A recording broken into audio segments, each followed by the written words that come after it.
Beyond the Wheels with Eni Oriofe. It's Beyond the Wheels with Eni Oriofe. Beyond the Wheels. It's Beyond the Wheels. It's Beyond the Wheels. It's Beyond the Wheels. It's Beyond the Wheels. Beyond the Wheels.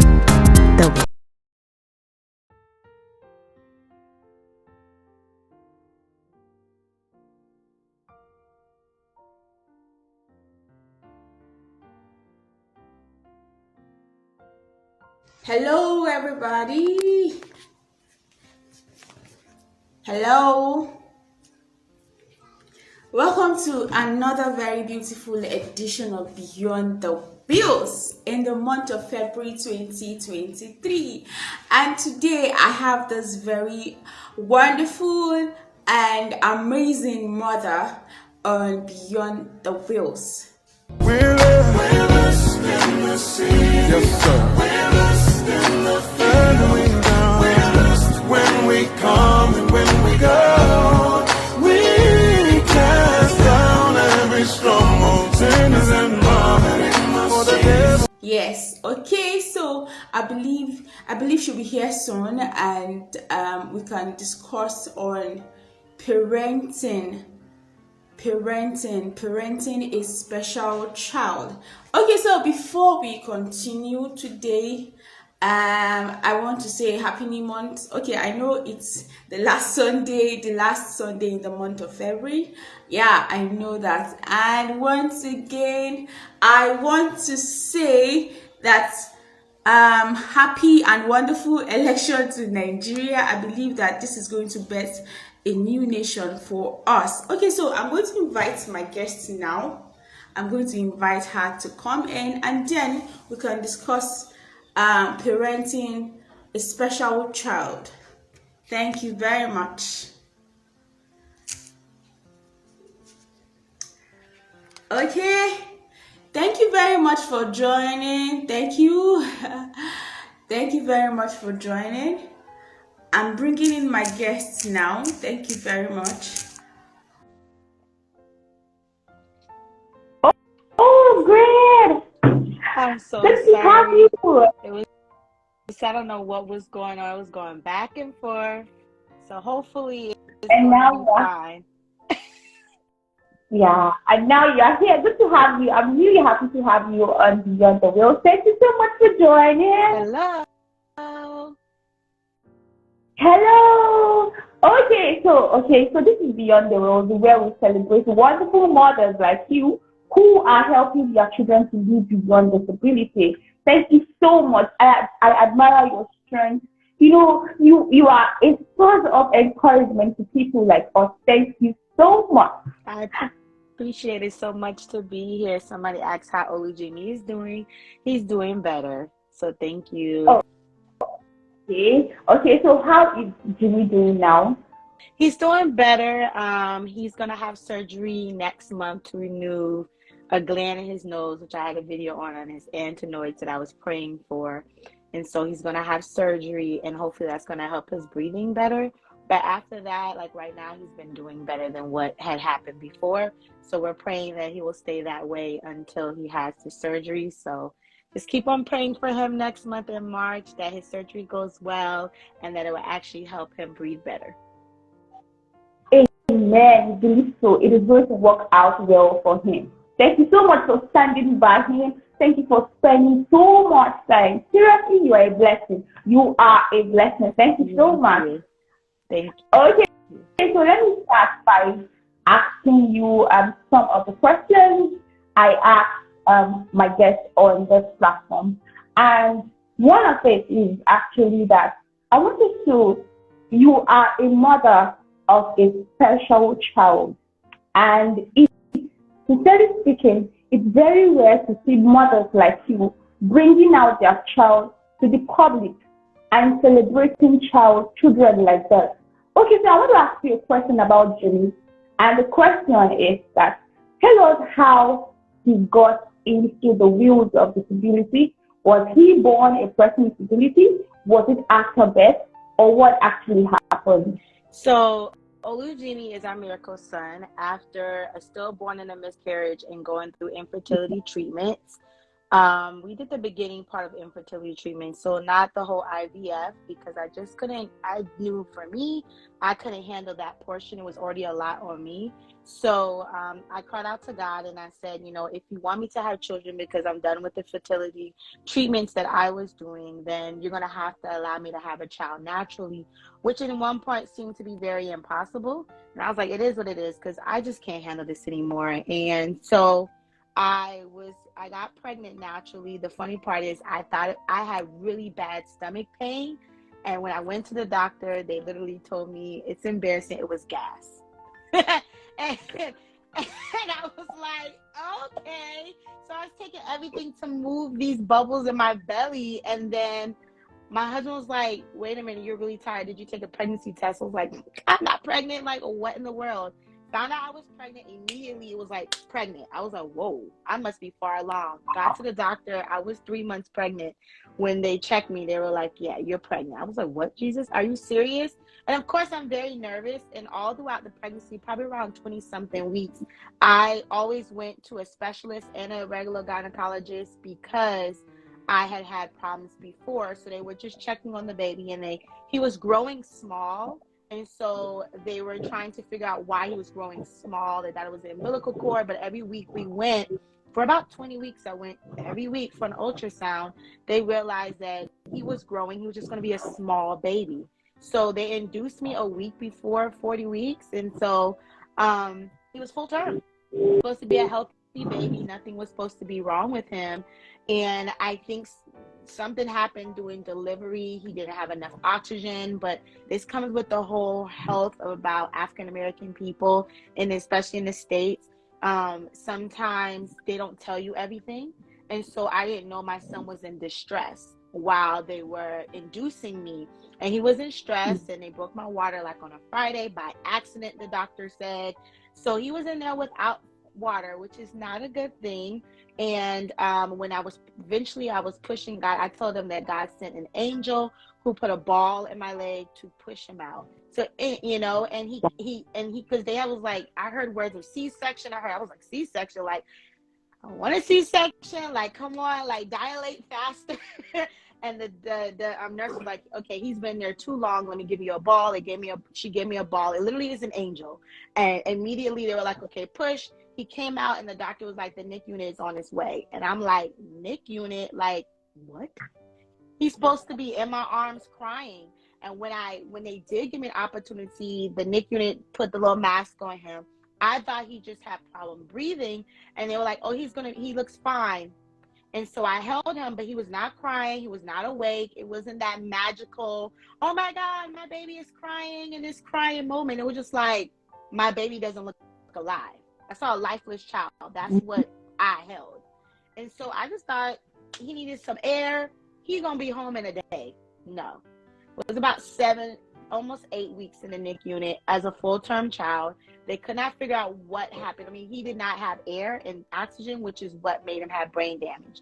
From there, that's when we knew something was up, because he was not moving like a normal baby. He didn't move his hands like a normal baby. He would sleep a lot. It was just a lot going on. So he was technically, I would say he was born that way. And so probably about when he came out of the NIC unit, we went to the doctor. The rehabilitation doctor said, we're just going to go ahead and tell you your child has cerebral palsy and he has other brain damage. And that was probably about 1.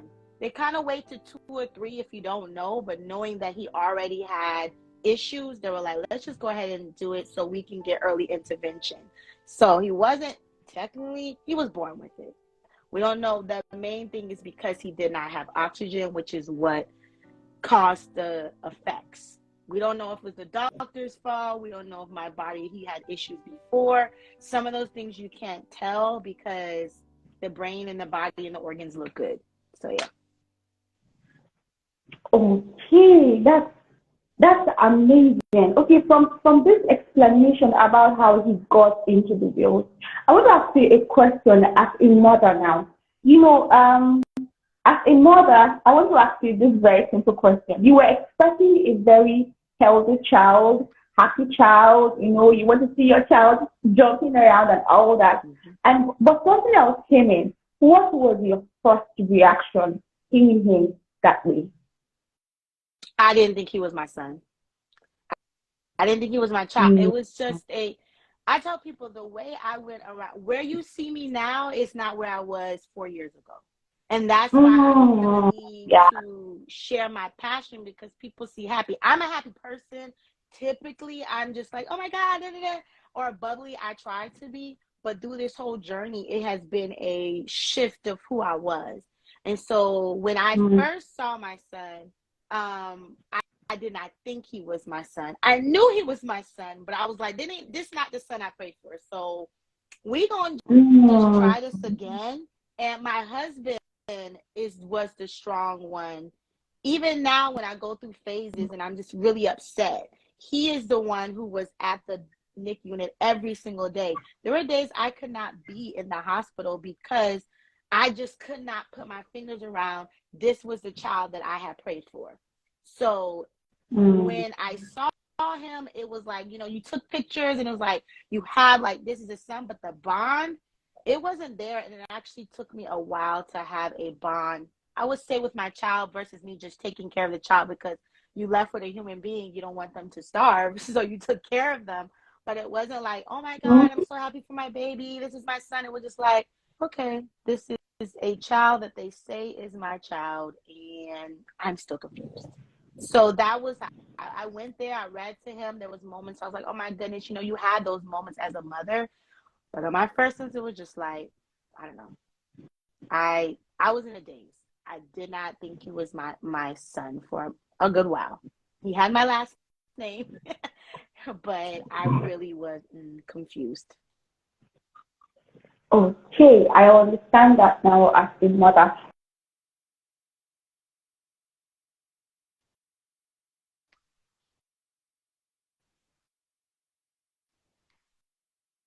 How you got to this place where you are strong. I know you are still building.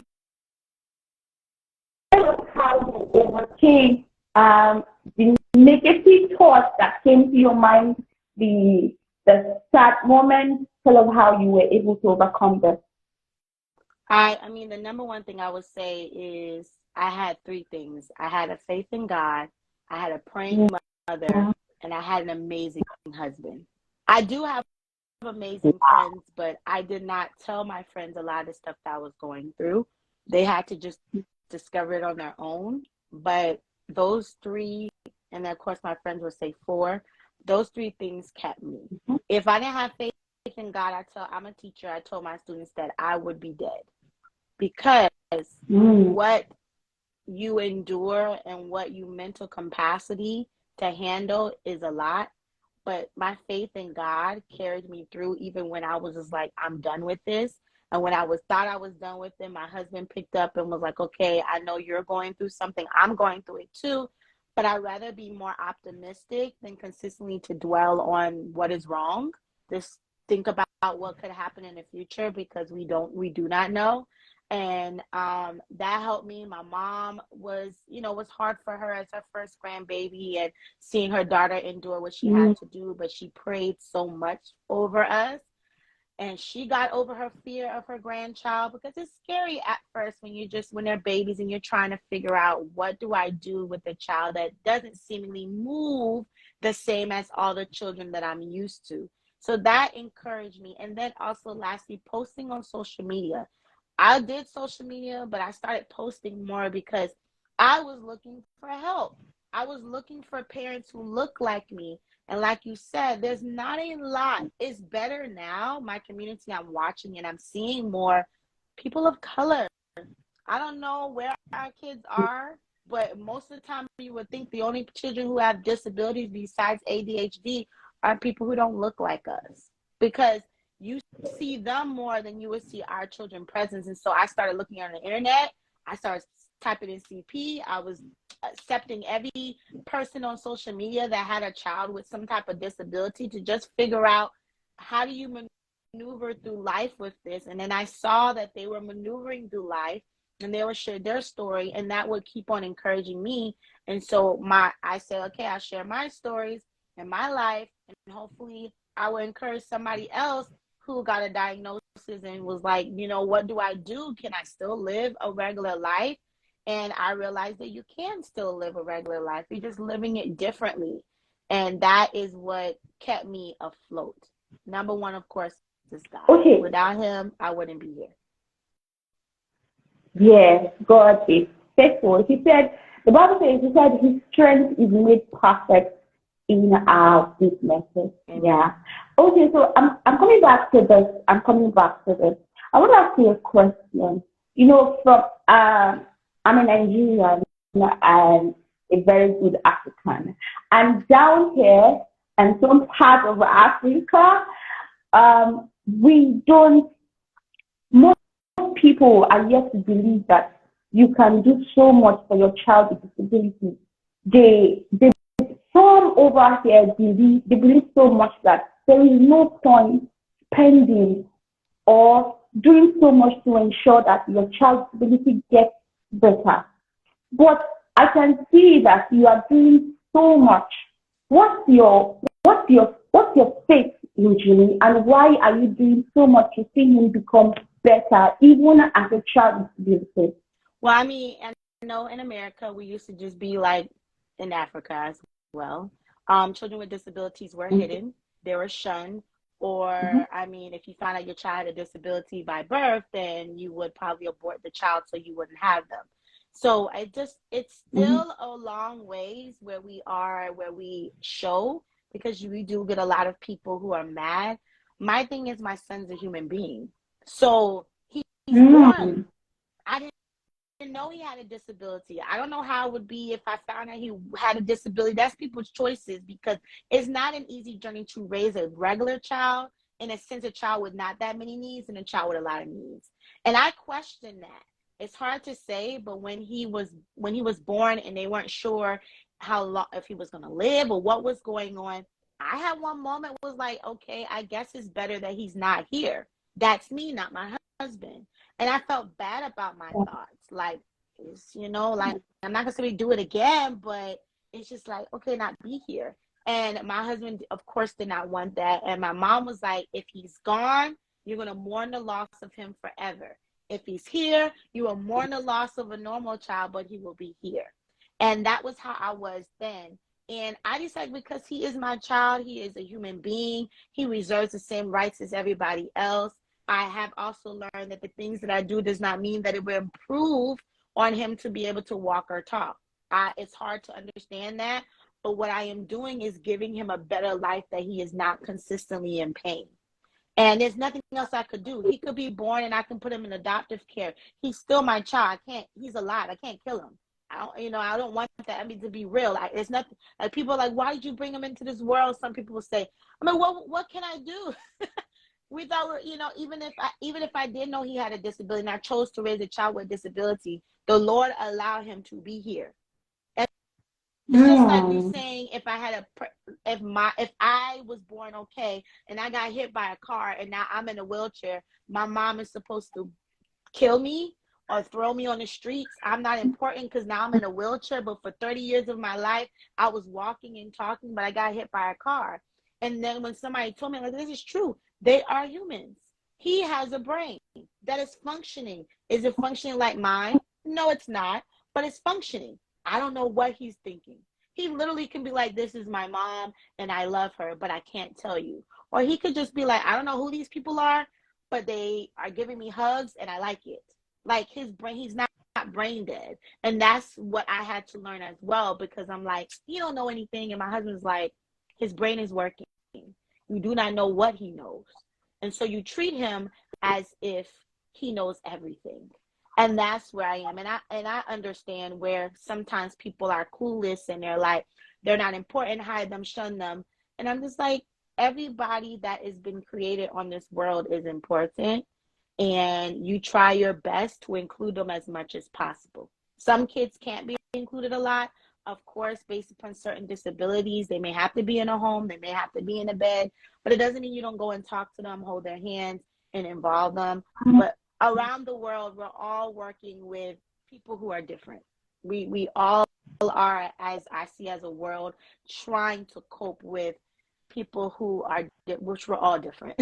So we're just all trying to learn and live with one another. So culturally here, we're growing with people with disabilities. It still has a long road ahead, but we're getting better in America. And I pray, I've had a couple of people that I've seen in certain parts of Africa that post their child. And even though I don't know much about the African culture and the Nigerian way, my husband is Nigerian, but I don't know much. I see a couple of parents and I'm so proud of them, because I know that's hard when you have a society who is against you and you're like, what am I supposed to do? I'm going to raise my child as best as I can and keep it moving. And that's my goal. I'm going to raise my child as best as I can with the help of God, everybody, my Instagram family, encouraging me until he takes his last breath or I take my last breath. And if I can't handle it, then we would have to think about, putting him in a home. But as of right now, we're going to show his face because he's my child. And if you don't like it, you can carry on. we don't need you. I mean, it is what it is. Okay, I love your strength. I seriously thank you so much for staying strong. Thank you. Okay, so let me ask you guys to encourage me, okay? That's what I say for you to be on and I just want to give it up. My people in Nigeria clearly be loving me, because every time I see Olu, I said, good Lord, it's like majority of people are Nigerian. I'm over here. I told my husband was like laughing. I said, I'm over here like I got a whole family. I mean, I already knew I had family over there, but I'm like, I have a whole crew over there. Like one day they're expecting to see you down there in Nigeria. One day. Yeah. Okay, so this is my next question to you. How true is the fact that love is one of the greatest ways of healing for a child with disability? Love. God tells us that we're supposed to love one another, love our enemies. Love is throughout the whole Bible. If we love first, it's important, because I don't know if my speaking to my son is getting to him. Like, I don't know if he's understanding what I'm saying, but I know he can understand my presence and love. He can understand touch. He can understand a hug. He can understand if you are frustrated. He can feel that energy. So love is the number one thing that you can share with everybody that's universal. No matter if they're speaking, no matter if they're bedridden, no matter if they're blind, no matter anything, people can feel love and know that they're loved. So I always say love is across the border and across the world. It is a number one thing that he needs, and I need too. And I feel his love too, like his little smirks, his little, hand out, or even if it's just shaking. I'm like, oh, you love me? I feel the love, even though he has never said, Mommy, I love you. I just can feel that from him, that he is loved. And I feel like sometimes he can sense people who, not that they don't love him, but he knows that they're a little different, uncomfortable. But I can watch where he's like very comfortable with people, and they can feel the warmth and the love that they genuinely love him for who he is. So that's the first thing I tell any parent who has a child with disabilities. Learn to love him for who he is. Learn to love her for who she is. And that took me a while to love my son for who he is, instead of this son that I imagined to have. And it's still a process, but I'm learning to love him for who he is and versus what I expected him to be. Thank you very much. Okay, so what's your advice to mothers who are still keeping their children's disabilities from the public, who are keeping them away from the public, who are scared of what the world would say, of what people would say, and all that? It's hard. I'm not gonna lie, your feelings are valid. When I first had my son, I thought I was never leaving the house. I told myself that I was going to be in that house forever and never leave.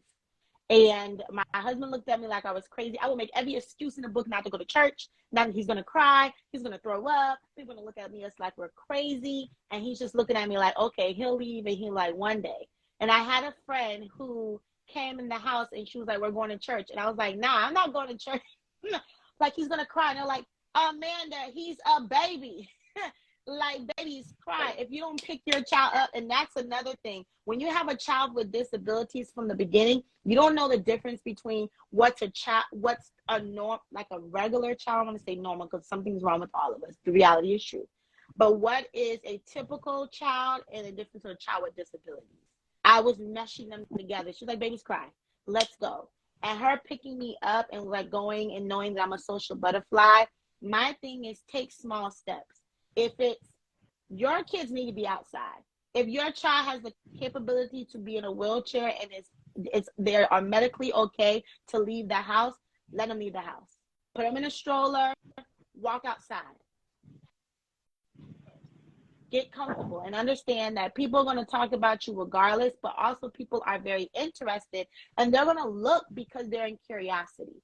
But do not hide your child and do not forgo your life because you have a child with disabilities. You may not be able to do everything. I don't do everything, but I am able to maneuver that way. Find a friend.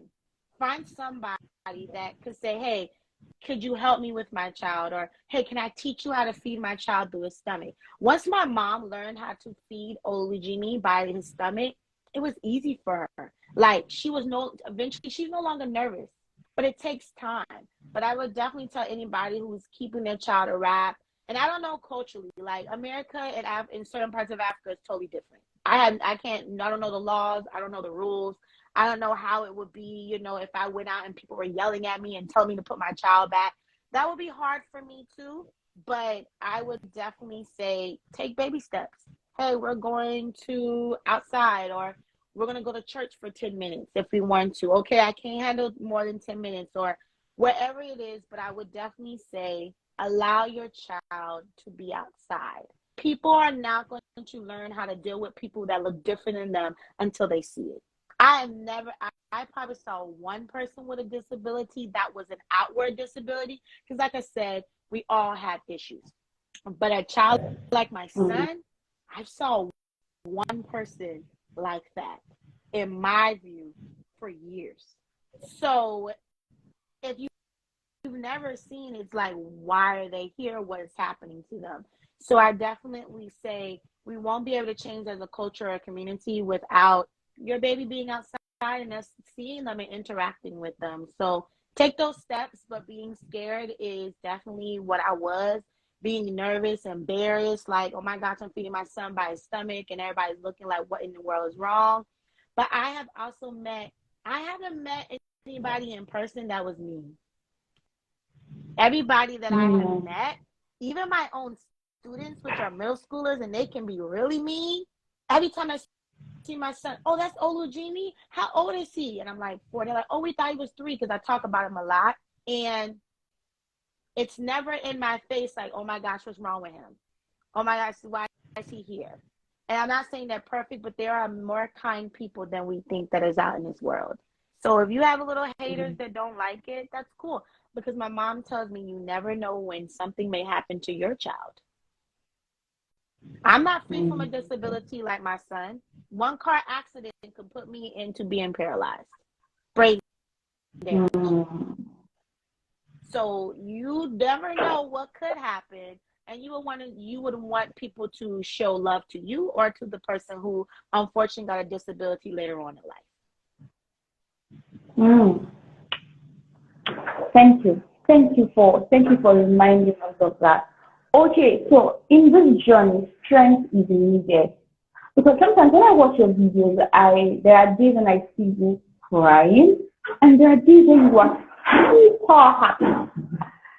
So tell us how you are able to do this two together and you still remain positive throughout the journey.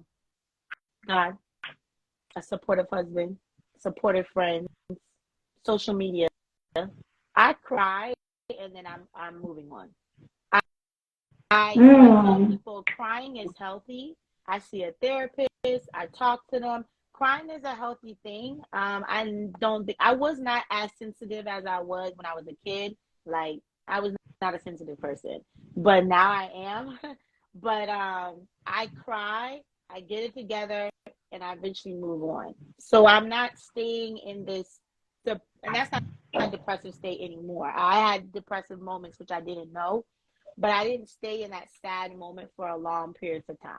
I'll cry, something emotional will happen to me. I'll move on, I'll smile, and I say, God, you are good, and I keep it going. What gives me strength? My students. I'm a teacher. I teach from 7:30 to 3:30. They don't give you time to be sad at all. Anybody who have teenagers, if you're a parent, you ain't got time to be sad when you're in front of your kids. Like, they don't give you time. You're just busy, busy, busy, busy. So that's what kept me sane when he was about 1 or 2 were my students. When I would have bad moments, like it went on like teacher mode, to do a laugh out, and then when I get home, I'm like, oh man, I'm a little sad today. My husband doesn't allow me to stay in dark places long. And if I don't post in a while, somebody's gonna send me a message like, are you okay? Are you just not posting? You know, today, like I try not to post on Saturdays because my Sabbath. But any other day, they were like, if I'm going 2 weeks without posting and I didn't tell people I'm not, you guys need to come and say what is wrong. So right, like, if you don't see me in like 3 weeks, my check on you. dissolved or something, and I'm going through the storm. And that's why, you know, people would like check and try to send me a message like, you okay? So that those are the things that, you know, give me strength. It's okay to have crying moments. It's okay to be sad. I realize that even through tears, you're still strong, because as long as you're alive, you're strong. And when people say you're strong, I'm looking at them like, but I cry and I have like low moments, and I realize that's still strength, because you're still living, you're still thriving, you're still alive. So just remember that if you have those moments, it doesn't mean that you're not strong. You are. Okay, thank you very much, Amanda. Okay, let me ask you this question. Yeah, it's sometimes, generally, the journey can be dark sometimes. It might look very dark. But do you still see light for you in the future? I'm trying to say that, do you believe that, okay, God is in charge? His future, there is hope for his future, all will be well. Do you have the faith in your child with disability?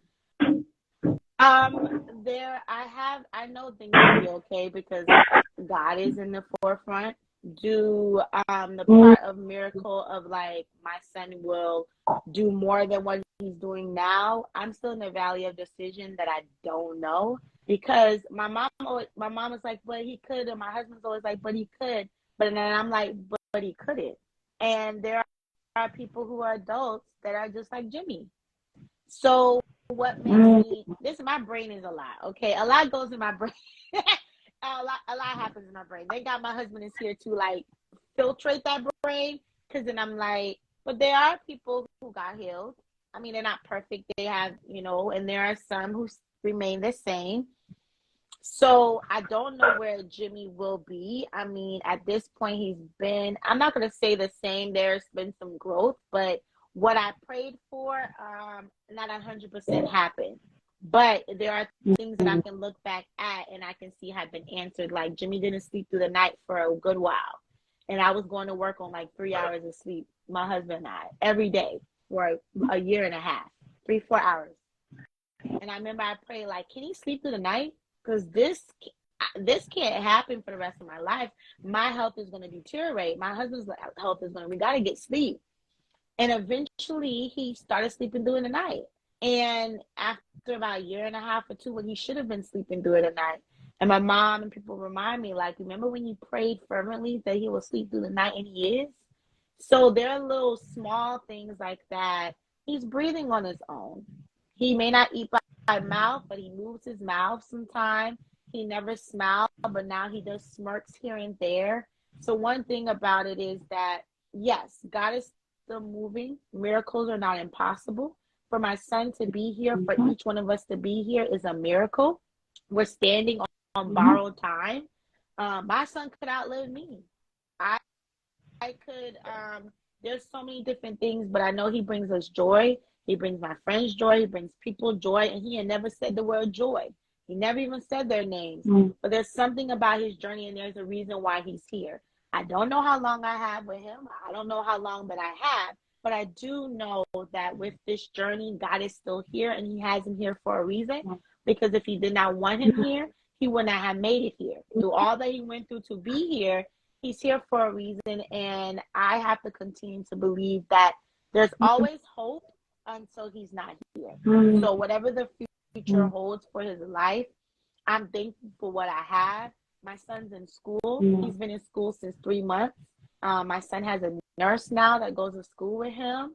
I'm able to work full time. My husband's able to work full time. We're able to go out here and there. That's a miracle, because he could have been just home and I had to stay home, and I'm not a homebody. I do not like to be home all the time. I've learned to love it with my son. I've learned to love being home. But before, I was not a home person. So I don't know what the future holds, but I don't know. Somebody asks, is there future hope for him to walk in the future? Doctors would tell you that they do not know. Because they will never really say no, because my old neighbor has a child who had a nephew who had CP. One thing with CP is variations.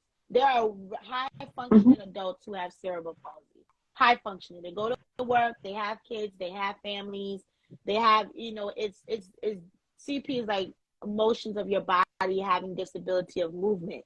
So they're all very, Jimmy is on the low, not like low functioning. Everything we do for him in a sense. So they still can't say no. Some parts I'm like, it'll probably never happen. But my neighbor has a nephew, and he didn't eat by mouth until he was 12. He was G-tube fed all into 12, and then something triggered, and he started eating. So they always tell me, don't give up hope. He may be 30 and then decides to eat. He want to eat some pureed food. We don't know. So I hope he will, but we do not know. And he has, and thank you, Christine, yes, in his eyes. A lot of people tell me things, and I have to get used to seeing it, because when you see a child every single day, sometimes you don't see it, and then others are like, oh, I see this. I'm like, what are you talking about? But he has a character of his own. Whatever it goes, he'll laugh randomly, and I have no clue why this boy's laughing. But he's like, and I'm like, what triggered in your brain to laugh? Who knows? But it's cute when I hear it. So there's hope. We do not know anything when it comes deal with the brain injuries. You do not know what will happen, because the brain is a powerful thing. So he could walk, he could talk. I try to just leave myself in the middle, because sometimes I don't want to get my hopes up anymore, and then it never happens. So I'm just here. Patient. But I just stay here. I try. I wanted to walk with me, you guys. I do, but I don't know. Okay, thank you very much, Amanda. So let me ask you, I have 2 more questions to you now. And this is it. Yeah. Okay, so how do you protect your child from the negative talk from people?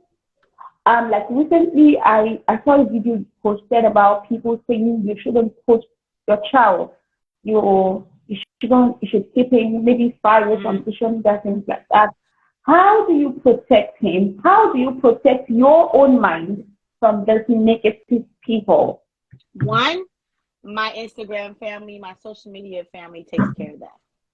By the time I look at the reaction, they've already told the person who is not brave enough to show their face. Nobody has came to me with foolishness. One thing about our family, well, especially my husband, you're not going to come and say foolishness to my husband about his son. Okay? You would think his son is the king of Zamundo. Okay? You won't say anything. They dare not say anything. Okay? He may be Americanized, but he is still Nigerian. And you guys know you don't play. So they're not. He may be Americanized, but he still carries the Nigerian through his blood. So nobody's going to say anything crazy to him or his family. But, right. So now it doesn't hurt me, because most of the people who are saying stuff, I don't know who they are. They don't even know who they are. And so I don't really entertain it. That was the first time I really posted, because I just know people have thoughts and they just want to say stupid stuff, and I just let them. Nobody's gonna say anything to my son's face just because he's not able to say anything to them, and he's still a kid. But through adversity of people saying something to me, or I see it at the beginning, I'm quite sure it really did hurt me in some ways. But I'm always reminded of, they don't know who you are. So they're just saying stuff that they don't know, like, don't post them, or you're posting for money, or who cares if somebody's posting for money? The reality is we live in a social media world. So if people are posting their kids and they're advertising, they're getting money to post their kid for an ad. We see kids on TV all the day because they want to be actors. It's something about the community of people who have disabilities that they can't work, or because you see them, you're trying to get money. Like, who wants a child with disabilities to blast to get money? I don't know an average person who wants their child to have a disability so that they could get money. So those comments just look cuckoo for me. But if I hear it, most of the time it doesn't affect me anymore. I'll either laugh, move on, don't comment, or I comment to just because I want to. But I've learned to, out of love and it's ignorance, or people are just saying it because they want to be posted. That's why I do not post a lot of the comments that may be negative, because I don't always want them to get their shine, because most of the time they post it that way, or I post it to just show their ignorance. Or they, like, ignorance meaning is they may not mean to be mean, but they just really don't know, and they need to be informed. And I think that's the reason why I sometimes post things, because I want people to be informed. But nowadays, if it's posted, somebody else in the comment has already responded, who's my community. They're not my community, and they can keep it moving, because I'm posting for positivity. And yes, there are times that I feel low, and I want you guys to know that. But I don't want many people in the comments just roasting and saying bad things, because that's not fair. Okay, Amanda, thank you so much. Seriously, I'm happy you post your child. I'm encouraged. It gives me strength too. I'm a person with disability, and I've lived with disability for like 29 years. So I've been in it for a very long time. Yeah. It took me a very long time to form out as a person with disability. It took me a very long time, but I'm happy I'm finally out and doing well. Amen. Yeah. So this is another question I want to ask you now. This platform is called Beyond the Veil, and we believe that it is possible to live a happy life, to live a fulfilling life, even as a person with disability. So my question to you now, as a parent, a mother of a child with disabilities, is it possible to live beyond the world? Is it possible? Do you see Jimmy living beyond disability? Yes. You're a living testimony. I'm a living testimony. Even if you have a disability of ADHD, you are a living testimony of but living beyond the wills. The reality is that's true. Yes, I live a fulfilled life. Is it altered? Yeah. If you're a mom, your life is altered, period. There are things you just can't go to because you have a child. That's just life. It no matter if they have a disability or not. But Jimmy has done 2 5Ks already because mommy and daddy has been his legs. How many people, regular people, you can tell him, hey, have you done a 5K? Nope. He has, we've taken him on a plane ride. I have students who've never been on a plane before, ever. He's been on 2 or 3 plane rides. He has gone to parks. He has gone to concerts.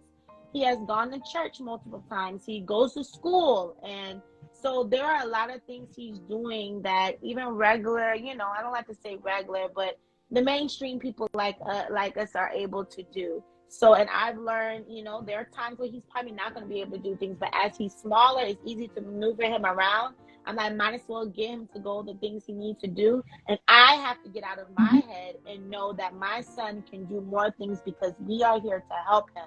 And get out of my head of like, well, we're not going to do this 5K because Jimmy's going to cry. I make all the excuses for Jimmy, and Jimmy don't make any excuses for himself. And I have to be told, Stop making those excuses. Let's try it. If it doesn't work out, then we come back home. But let's try. And every single time that we have done a 5K on behalf of his school, he has been awake or asleep. So by the time the end, he's woken up and we're like, you completed your 5K.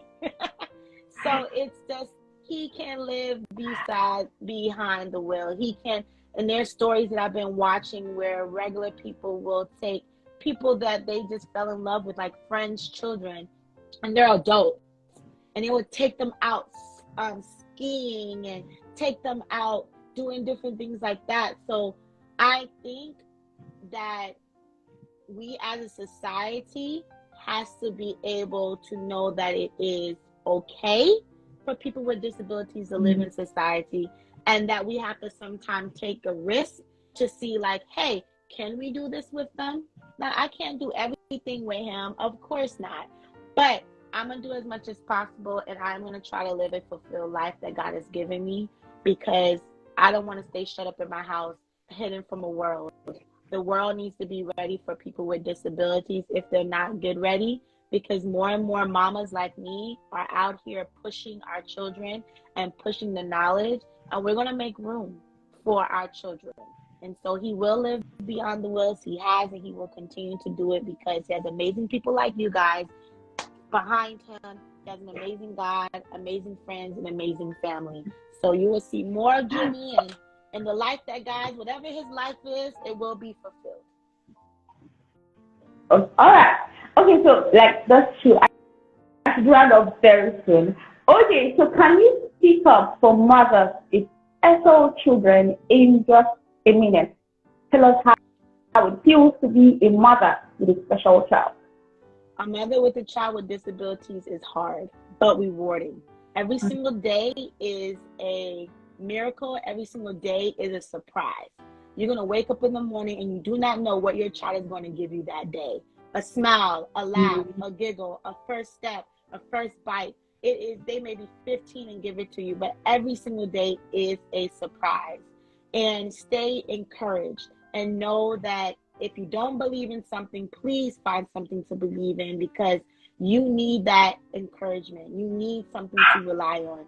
And do not keep your child in your house. Let your child be free. Go outside. Do something. Understand that your child is here for a reason, and you are going to be that child's maybe speak, walk for them, whatever you need to do. But just remember, you're not alone. There are many people who are behind you. We are here for you, and let that child be out. Enjoy your life as much as you can. It is hard. Cry when you need to cry. Don't stay depressed forever. Get therapy, believe in God, and have some amazing friends surrounding you, because it does take a village to take care of a child. Oh, great. Okay, finally, there is this Bible verse I love so much. I mentioned it earlier, that God's strength made perfect in weakness. Are you experiencing God's strength made perfect in your weakness? In Jimmy's weakness, he said his grace is sufficient for you, for his strength is made perfect in your weakness. So briefly, can you tell me God's strength made perfect in your own weakness and in Jimmy's weakness? My weakness is my brain. I think I overthink everything. I almost sometimes think the worst in every situation. So me being weak in that, the Lord continues to overcome and let me know. I think it's Luke 18:27, which my business is under, the Only Jimmy Project, and it says believing in the impossible. What may be impossible for man is possible for God. And so I keep on thinking that, and I tell myself that I need to believe and keep the faith and take those negative thoughts out of my head. And for Jimmy, I don't know much for, he does, because of not responding, but I would say for him to continue to push past maybe the pain that he is in, and to keep on being a warrior. He is a warrior, and he fights every single day to be here. And we can see the fighting in him, and for him to continue to fight until Jesus comes. Hallelujah. Okay, thank you so much. Amanda, I'm so grateful. Thank you for coming on Beyond the Veils. Thank you for loving Jimmy. Thank you so much.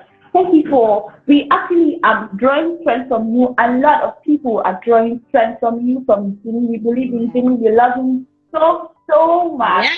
Thank you so much for coming. Thank you for coming. Thank you so much. And we hope to see you in Nigeria someday. And possibly when we come over, we want to see Jimmy. So Yeah, one day. I'm saving now. We're gonna come.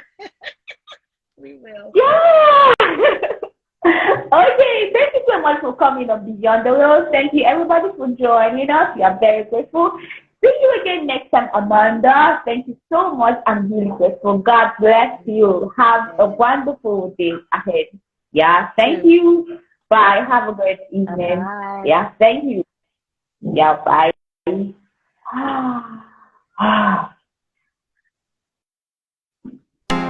Beyond the Wheels with Eni Oriofe.